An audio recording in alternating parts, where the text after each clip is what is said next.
And the topic is, of this particular workshop is this: a progressive solution for a progressive illness. 12 steps simplified.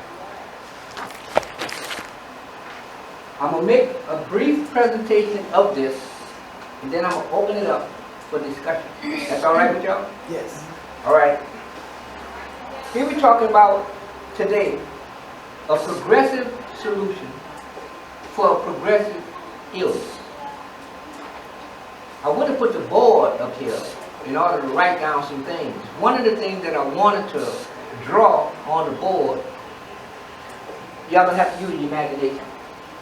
It's two lines. One line and another line under it, which represents a parallel. Y'all know what I'm talking about? Parallel? Yeah.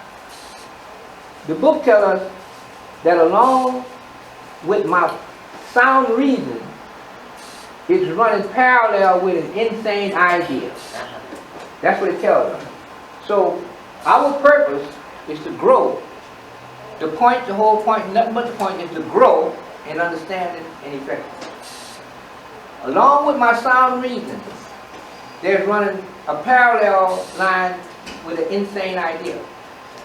The moment any one of them overtakes the other, if my insane idea grows longer than my sound reason, I relapse right there and then. So I'm going to have to keep up my growth with this insane idea that's running parallel with my sound reason. I want to write that down. And that insane idea is like, it almost like relates to the purpose of step 2. When we came to believe that a power greater than ourselves could restore us to sanity. So my thinking is unsound.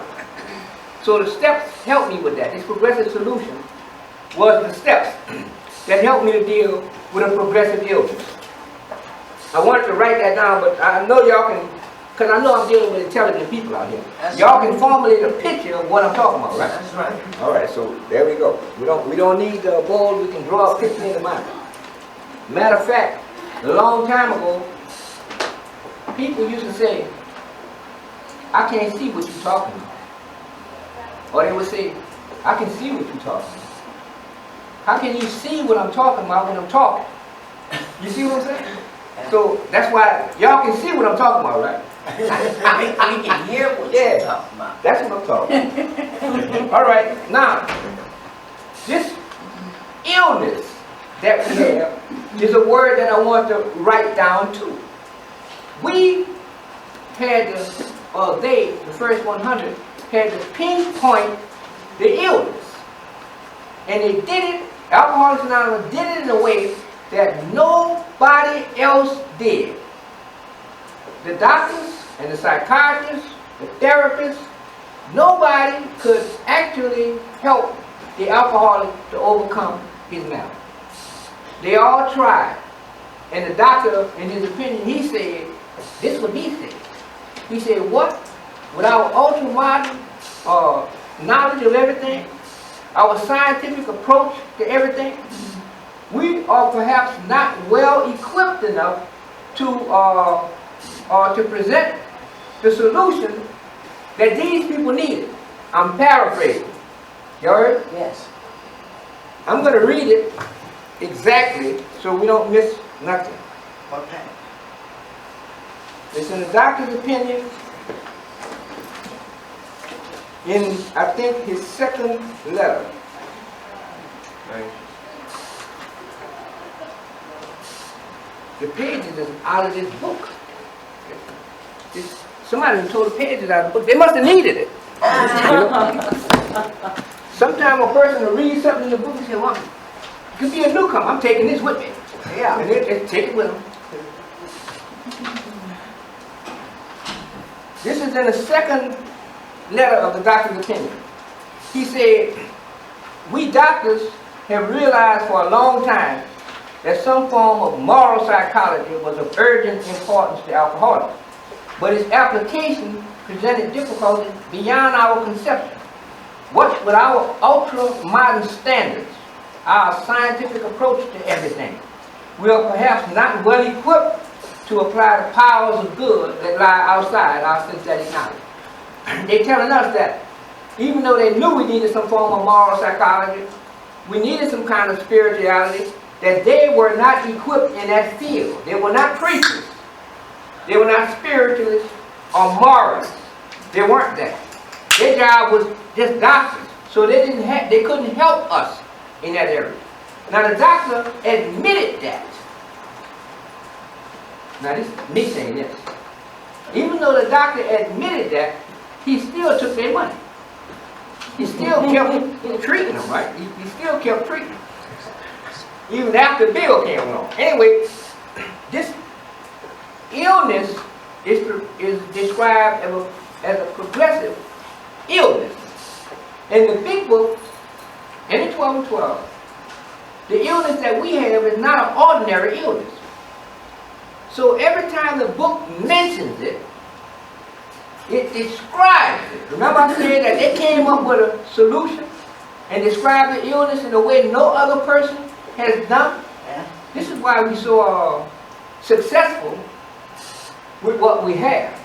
Because they pinpointed the illness and described it for us in a bunch of areas. They told us on page 30. When you go to page 30 in the big book, we got big books out here. If you go to page 30 in the big book, they're going to tell us something about this illness. On page 30.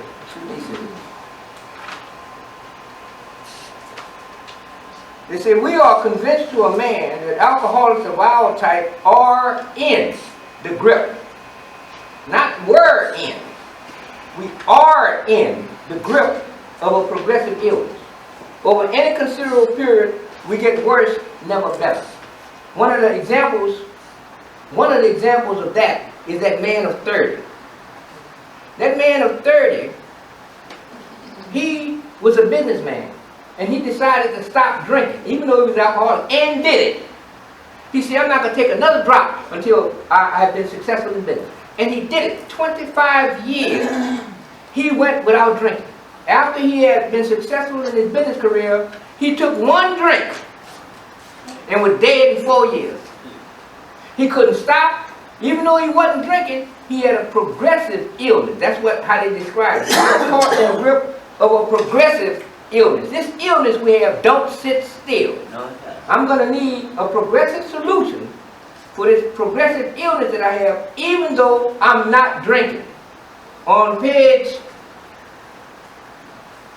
115, in the chapter to the wise, at page 115, this is what they say.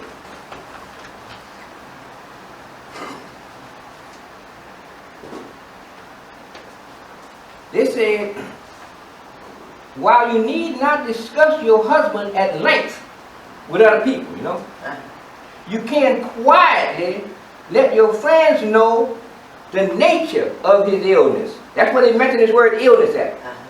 And it says the nature of his illness. Not his issues, but you can tell your friends the nature of his illness. This is where they describe this word illness. So this word illness means a whole lot more than just being sick. On page 107, in the chapter to the wise, they make another statement. Did y'all see that? Yeah. Got to look for where it's making a statement about the illness. Anybody see it? On page 107, they make another mentioning of the illness. Have you fully understood the nature of the alcoholic illness? Say that again? Have we fully understood the nature of the alcoholic illness? We might have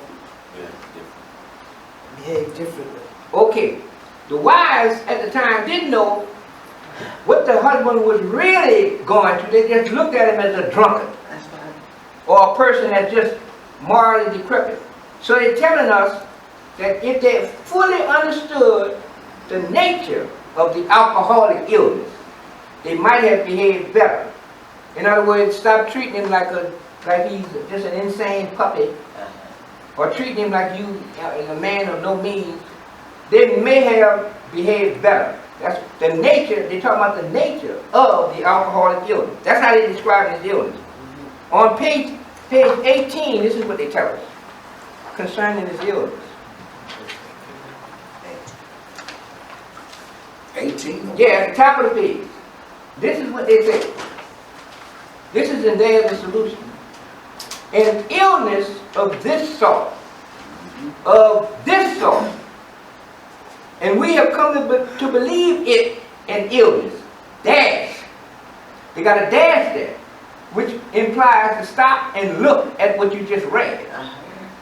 It involves those about us in a way no human sickness can. If a person has cancer, all are sorry for him, and no one is angry or hurt. But not so with the alcoholic illness. You see how they keep describing this illness? Yes. And they're describing it in a way that no other doctors ever did. For with it, this illness, there goes annihilation of all things worthwhile in life. It engulfs all whose lives touch the sufferers. It brings misunderstanding, fierce resentment, financial insecurity, disgusted friends and employers, warped lives of blameless children, sad wives or parents. Anyone can increase the list. No other illness does that. No other illness where I get sick, I'm sickening other people, unless I got an illness that's contagious and you touch me and you get it. That's right. And even if that happens, it don't cause all of this. On page 118.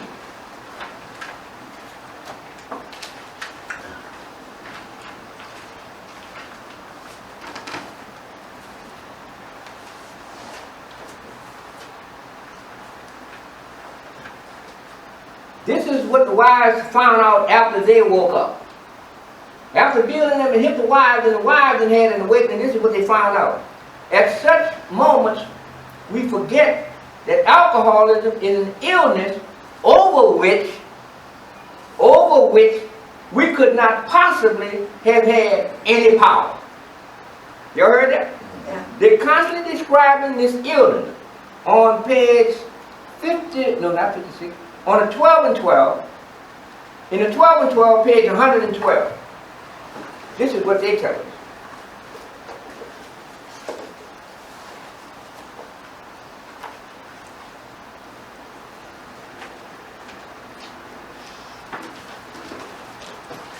I'm looking for now comes the biggest question yet. Oh, 111. This is where it starts off at 111. Yeah. At the bottom of the page, they said, now comes the biggest question yet. The biggest question. What about the practice of these principles in all our affairs? Can we love the whole pattern of living as eagerly as we do the small segment of it when we discover when we try to help other alcoholics achieve sobriety? Can we bring the same spirit of love and tolerance into our sometimes deranged family lives that we bring to our AA group? Can we have the same kind of confidence and faith in these people who have been infected and sometimes crippled by our own illness? I mean, how can you get crippled by my own illness? That we have in our sponsors. Can we actually carry the AA spirit into our daily work? Can we meet with our newly recognized responsibilities to the world at large? And can we bring new purpose and devotion to the religion of our choice? Can we find a new joy of living and trying to do something about all these things? That's after we've been through the steps. Because it's in step 12. You know, this illness, this word illness is what we really dealing with. Other people have been infected and sometimes crippled by our own illness. They're constantly pointing out this illness. That's now on page 571 in the back of the big book. All the way in the back of the big book on 571.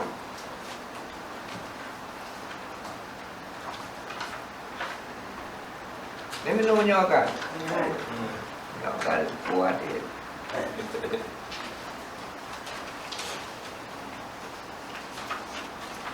It's called the Alaska Award. This is what they say. This is the award that they gave the Alcoholics Anonymous years ago. In 1951, the Alaska Award was given to Alcoholics Anonymous. The citation reads in part as follows.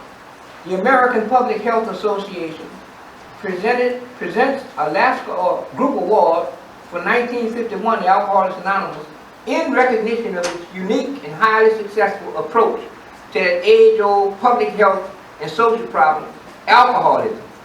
In emphasizing alcoholism as an illness, the social stigma associated with this condition is being blotted out. Historians may one day recognize Alcoholics Anonymous to have been a great venture in social pioneering which forged a new instrument for social action, a new therapy based on the kinship of common suffering, one having a vast potential for the myriad other ills of mankind. Myriad other ills of mankind. This solution we have for this illness we have has the potential for the myriad of, y'all know what myriad means? No. No. Myriad means like 10,000. Big one. It means it's a great, gigantic, huge, big, multitudinous number. And what they're telling us that the solution we have is not confined to just alcoholics alone. Other people who ain't alcoholics can use these 12 steps as a solution, the myriad, the many, many other different problems in life. Didn't Narcotics Anonymous take the 12 steps and use it for them? Sex Anonymous took the 12 steps and they used it for them? Bulimics Anonymous took the 12 steps and they used it for them? All people took the 12 steps and used it. Parental Anonymous, Marijuana Anonymous, all kinds of anonymous. It's used, that's what they're talking about. The myriad other uses is not confined, this solution we have, because they of the type of illness it is. They said, we went to 571 already. Now page 44 of the big book. Page 44. This is what they tell us. Y'all notice I'm pointing out all these places where they're talking about illness, right? Yeah. 44, it's what it tells us.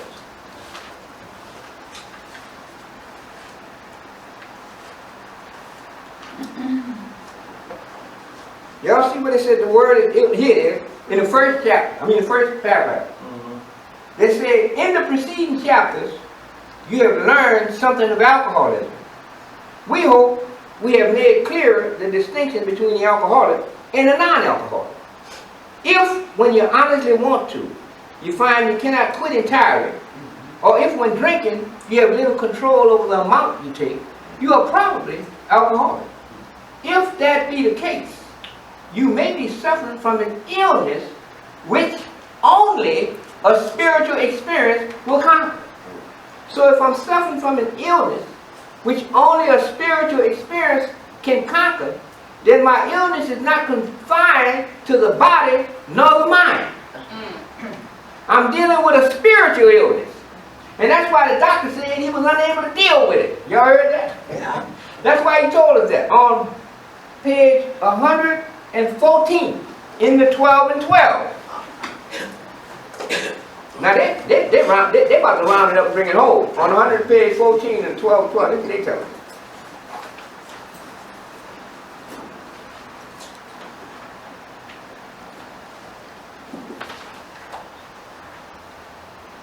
They said, we have seen AAs, that's alcoholics, that's members of Alcoholics Anonymous, suffer lingering and fatal illness.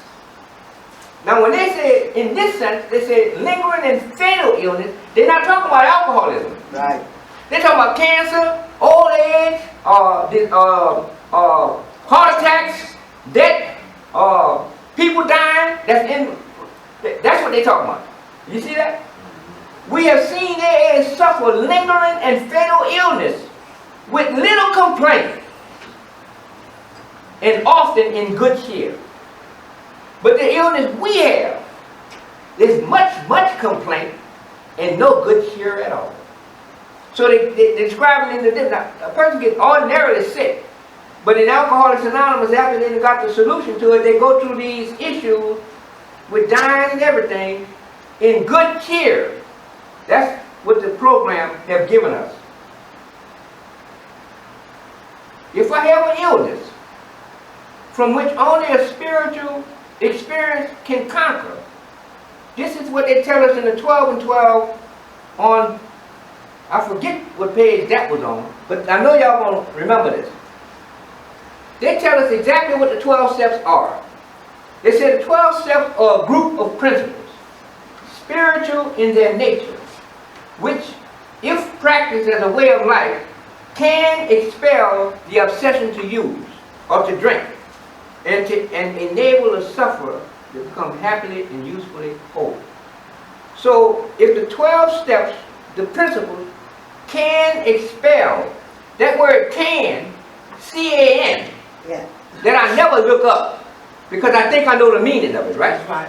But that word can means power, ability, ableness. And it said can expel the obsession to use or to drink. And enable again means power, to make, to ability, might. It's like a person suffering, say, from a spiritual illness, because you got a lot of people that goes to different places, different religious contexts. A lot of us have had different religious experiences. You got some people that have demons in them, in their religious experience. And the preacher call them up and lay hands on them and say, "Get out of it, devil." Y'all ever heard that? Yes, sir. Yeah. And after he finished doing all that, the person walked straight to the crack house. I did. Y'all hear what I'm saying? I did. Because the preachers, the religionists, the therapists, and the psychologists, and the doctors were unequipped. They were ill-equipped to deal with what we were suffering with. So they couldn't do it.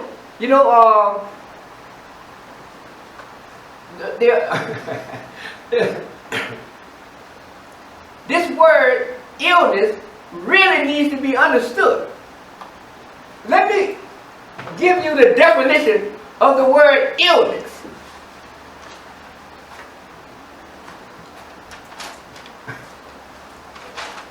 Illness, this is really something else. When you look it up in a dictionary, especially the old dictionary there, what it means is wickedness.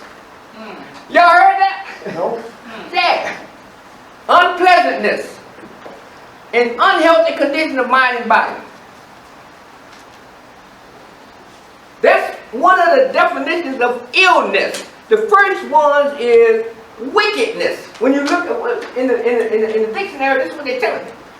Different dictionaries got different meanings, but the older dictionary, illness means wickedness, unpleasantness, an unhealthy condition of mind and body. It comes from the word ill, I-L-L. Y'all hear this? The word ill means immoral, vicious, immoral, and vicious, resulting from or indicative of or accompanied by an evil or malevolent intention. That's deep. See, that's why we grow in understanding and effectiveness. That's why we come to big book study, to understand the nature of what we really dealing with. Bill and them understood it. That's why they never define the illness every time they mention it as the sickness of body and mind. They always described it in a way that was unlike any other description given to alcoholism until they came up. They say ill. This is ill now. I-L-L. Y'all understand that? Yeah. Immoral, vicious, resulting from, indicative of, or accompanied by an evil or malevolent intention, causing suffering or distress, not normal or sound. Y'all can relate to this? Yes. Not involving difficulty. It means worse. W-O-R-S-E and worst. W-O-R-S-T. Worse and worse. It means that. With displeasure or hostility. In a reprehensible manner. When y'all look this word up in the dictionary, y'all gonna see that I'm not just whistling Dixie. This is what we was dealing with. In a reprehensible manner. Y'all ever heard anything about a reprobate? No. No. See, he gave them over to a reprobate mind. Because they chose to worship the creation rather than the creator. Wow. You see what I'm saying? And it used this word. Remember, we're dealing with a book that was written moral as well as spiritual, right? So these words that they're giving us, even though they're physical words, they have spiritual connotations and meanings. So if we just read it and not try to equate the spiritual or moral significance in the real message in which they're telling us that our illness runs way past the mind and the body. Yeah. Didn't they tell us that when the spiritual malady is overcome, we automatically straighten out mentally and physically? So the real issue is not the mind and the body. Because if we deal with the spirit, the mind and the body are automatically straightened out. With no thought or effort on our own, right? So we're dealing with, like they used to say a long time ago, they said we're not dealing with, this is what people told us now, that we're not dealing with flesh and blood. Yeah. But we're dealing with wickedness. Yeah. Spiritual wickedness in high places. Y'all ever heard that? Yeah. So the book, they borrowed the principles from religion and medicine. So if we don't tie this in, We screwed.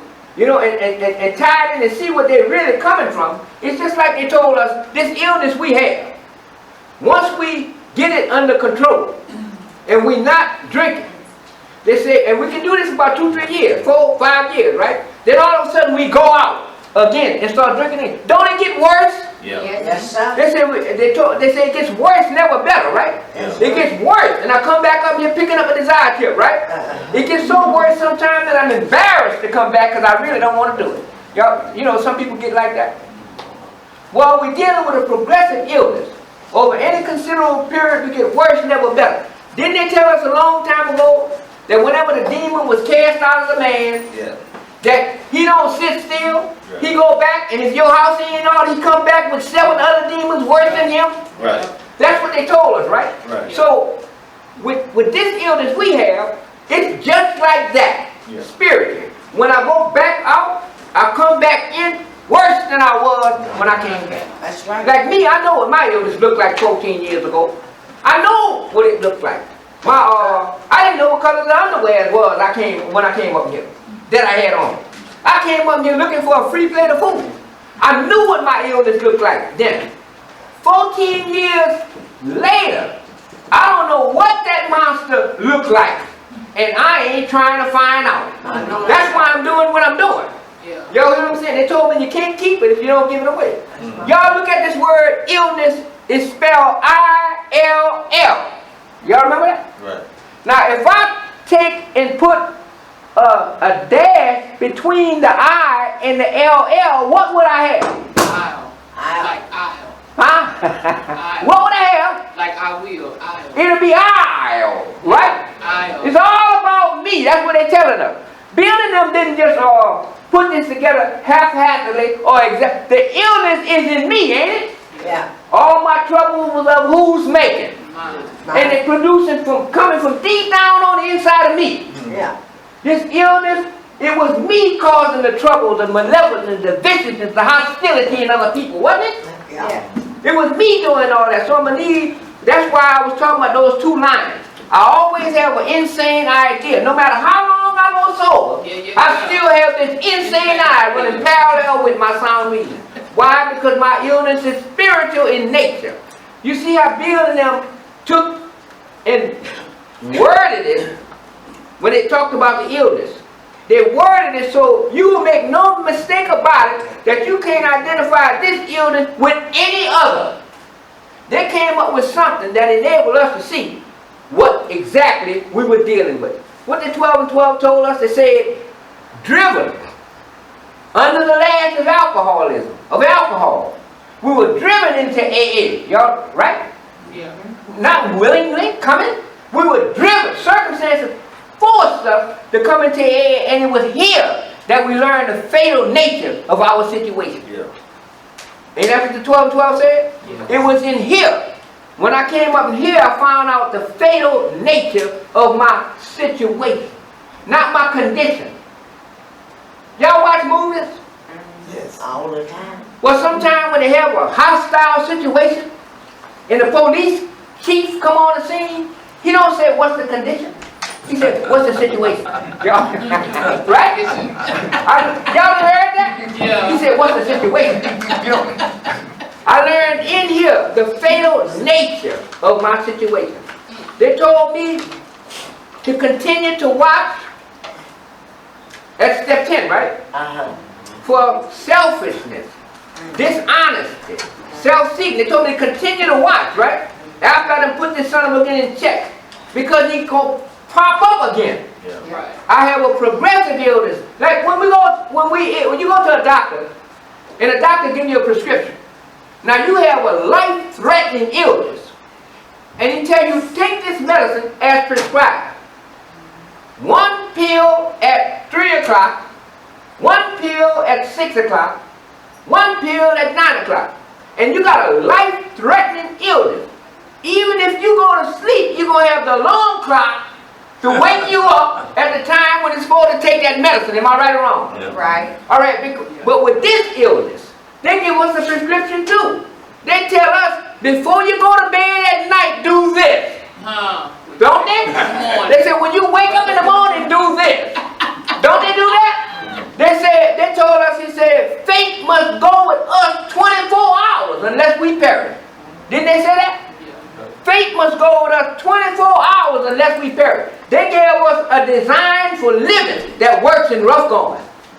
Man, when other people are crying about situations, relationships, and all of this, you know, we go through these same situations, but they roll off our back like water off a duck's back. Stuff that used to make us drink. Stuff that used to make us, we ain't worried about all those things no more. Long as we stay in fit spiritual condition, right? That's right. That's right. The moment I step outside of the fit spiritual condition, I'm vulnerable. Yeah. It's like I have a circle, and I'm protected in this circle.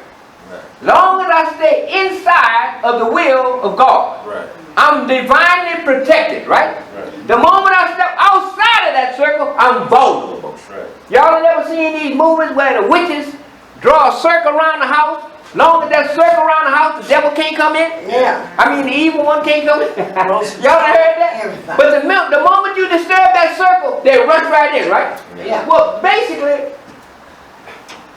and the reason why I'm saying that, because the big book tells us this. When speaking to these people about these high-powered spiritual matters, one should use everyday language. You heard? Yeah. So we got to put it in a language where the newcomer can get it. If I stay way up here, highly charged and spiritualized, and I'm only speaking, you know, from that perspective, the newcomer will walk out of here. Y'all know what I'm saying? Yeah. Yeah. It's like us, we tell people, Too. we have had a spiritual awakening. Y'all hear me? Yeah. The newcomer can't get with that. Uh-huh. What do you mean? They talk about they done been spiritualized. He don't understand not what we talking about. We have had a spiritual awakening. One guy asked me, I'm going to say this, I'm about to close this thing down. And hopefully y'all comment. One guy asked me, I'm at Cheyenne Center. And I'm doing this meeting. Y'all familiar with Cheyenne Center? Yeah. Yeah. They got about 100 guys, all of them from the penitentiary. And I'm doing this meeting every evening, every Sunday at 6 o'clock. My sponsor gave me that assignment. And I did it for 3 years. And one of them, he asked me, he said, well, Kenneth, how do you know you done had a spiritual awakening? He asked me that. And I told him, I said, well, I got 100 of them, right? All of them listen for me to explain. You know, I could have told him, well, I just don't do what I used to do. Or the Lord has touched me. I could have went in that area, right? But I'm dealing with a bunch of people out there paying attention. Right. I told him, I said, well, let's say it's 6 o'clock in the evening. And I said, I have an old lady at home. Y'all know what an old lady is? Yes. Y'all know what I mean by that, right? I don't know about no A wife. Yeah. And I said, she probably laying on the sofa. Might have her legs wide open. I'm hoping ain't nobody else there. Yes, indeed. I said, but here I am standing up here talking to your motherfucking ass. Something must have happened. Y'all hear what I'm saying? You got to speak to these people in language they can understand. Yeah. Then another man speaking parables all the time. He spoke in language that the person, if he was dealing with a farmer, he spoke and used farmer type thing that he could understand.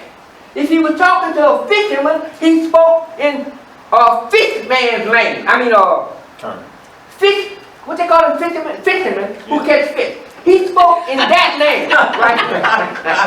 Y'all understand what I'm saying? Yeah. So you got to speak where the person can understand what you're talking about.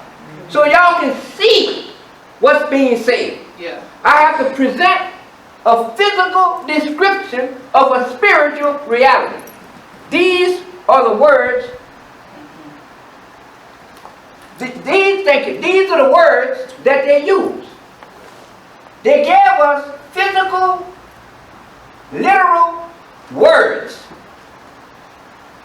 But these words are physical representations of spiritual reality. That's why we study the big book like we studied. Because there's so much information in it, there are principles, and they keep unfolding, and they keep unfolding. And the longer I stay here, the more I'll grow. And the thought sometimes don't even come to me to drink. It'll come up in a dream.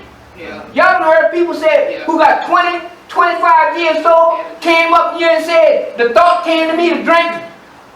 I got an insane idea always running parallel with my sound reason. Right. So they gave us a prescription to take. Yeah. And one of the big prescriptions they told us to take to combat this owl or this illness that we have, to combat that, is to always work with another alcoholic. Y'all hear what I'm saying? They said when all else fails, not if all else fails. When all else fails. When I done called my sponsor, when I done called my support group, when I done prayed, when all else fails, work with another alcoholic will save the day. When nothing else will. It'll take me out of myself. Bill said whenever he was going through some traumatic trouble or some despairing trouble, or he was, what's that word they use when people feeling bad and whatnot? Distress. Distressful and despairing. They got another word too. What they call it? Uncomfortable. Yeah, when people they got this illness, people something. Yeah, when he going through all of that, Anxiety. yeah, he didn't know what to do. He went to a facility where they had newcomers at. He said, on talking to a man there, I was amazingly lifted up on my feet. He said, I would be amazed if he found out that working with another alcoholic will save the day when nothing else will.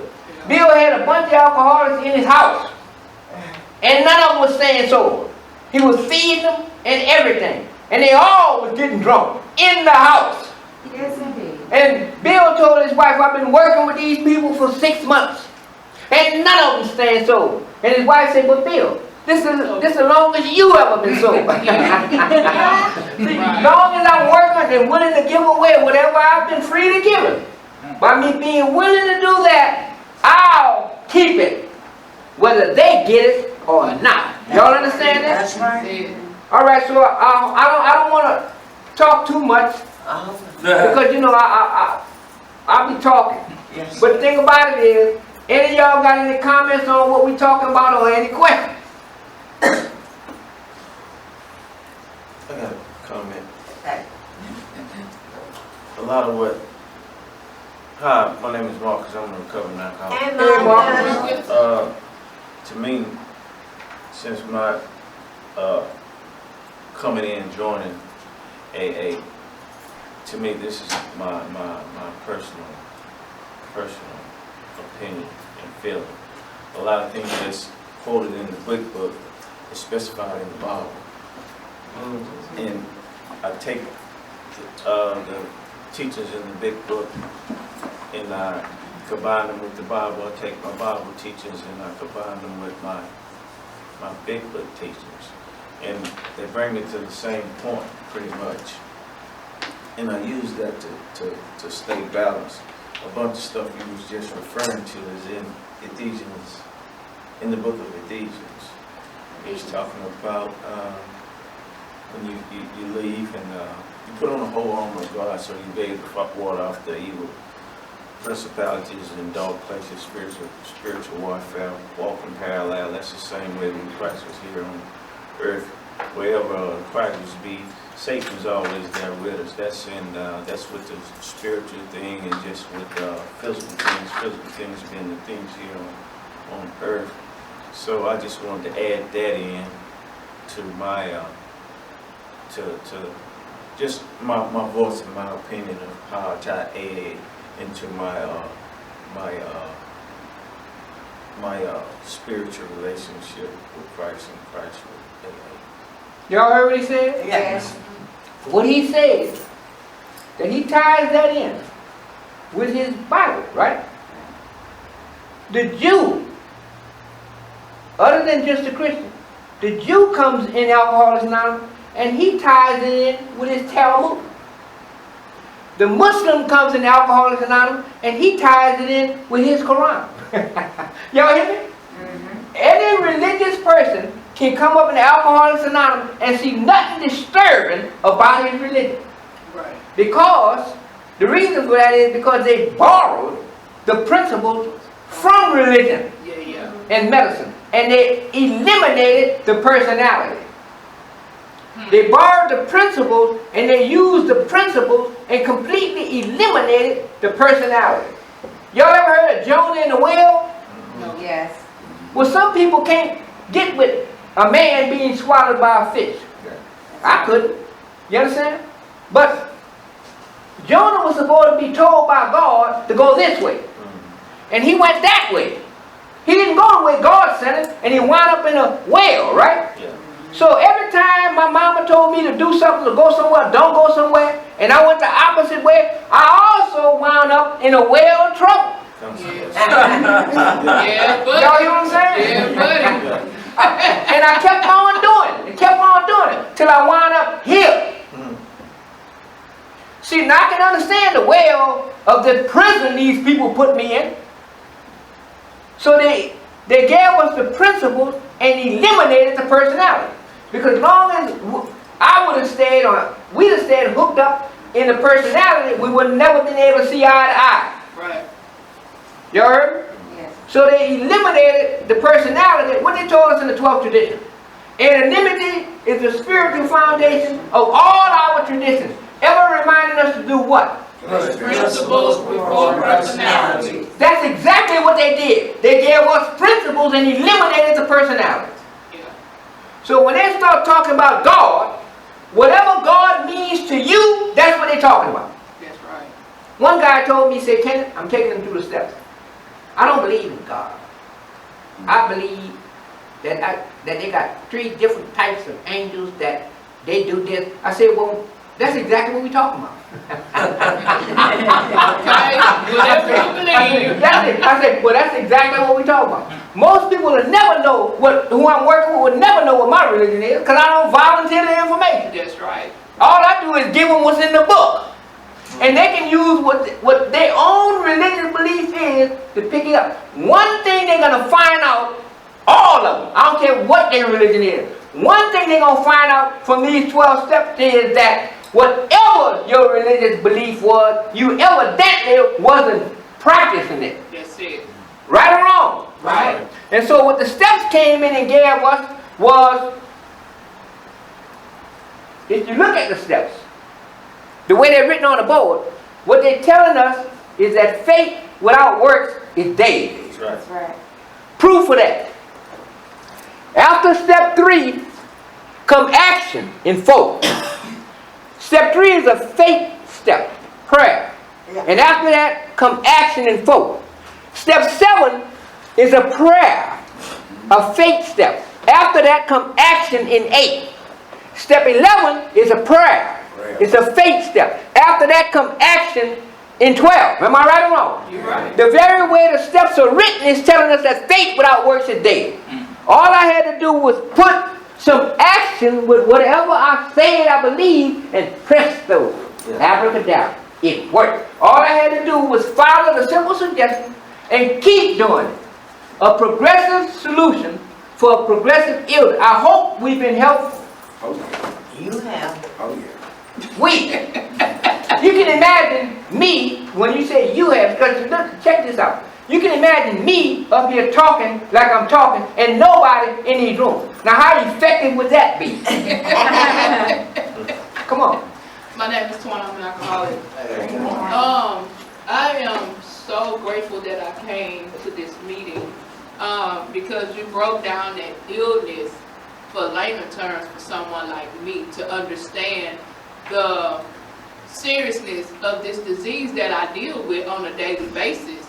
And the way the book is saying it is like that, you know, like they put in How It Works or wherever it is, where it talks about a man that has cancer. Okay, that's an illness, but the way you broke it down just then for me to understand helps me understand how progressive it is and why it's best that I continue on this path that I'm going down. Because it's time and time again I will come in here feeling low down and, you know, distressful or whatever, and not really spiritual. But then when I come and sit down and hear the, you know, hear people sharing the meeting, it gives me a little more hope. Because sometimes I come in here very hopeless, you know, but hearing that illness, I can't stress it enough, it helps me understand the seriousness of this disease. And it helps me understand it to the point to where I can go home and do my own research. That way, when I get with another sponsee, I can break it down just the same way with her. Because this thing is killing people, and I'm not understanding how serious it is until you just broke it down to me, how fatal this disease is that we're dealing with. It's a, you know, a spiritual thing, you know, and I love that. Thank you for that. No problem. Thank you. Anybody else? You know, Kenneth, I'm Mike on that. Hey, Mike. And you touched on it where you know, and they say it's a threefold disease: mentally, spiritual, and physical. You know, but also that's true where they say religious people are right. See to it where religious people are right. Just like, you know, when I looked into the 12 and 12, and that was the St. Francis. You know, and I remember the St. Francis prayer when I was in the 4th grade in private school. But I never utilized it. I never understood it until my sponsor pointed it out to me. And when I read that prayer, it put everything in perspective for me. But that's true. See to it where religious people are right. Not just one particular religion, but all. You know, and that's what makes us what we are today. You know, you know that old saying where they say everybody maybe have a different religion, but we are still trying to get on the same path. You know, we're trying to reach that same path. And that's true about the illness. It is. It is a disease. It's something in what I can really relate to what you were saying about the parallel, you know, where it's sane thinking.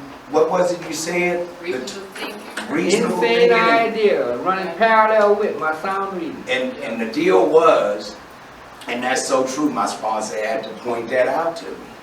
You know, it had to be more greater than my insane thinking. And then I had to go on some faith and believe that I could do this through my sponsor and through my support group. That's You broke it down, man, and that's a damn good deal. Thank you. Well, I learned from y'all. You was here when I got here. Anybody else? Come on. I'm Susan, an alcoholic. I'm going to read something real quick. Because I think that really kind of helped when the, there it is. It says,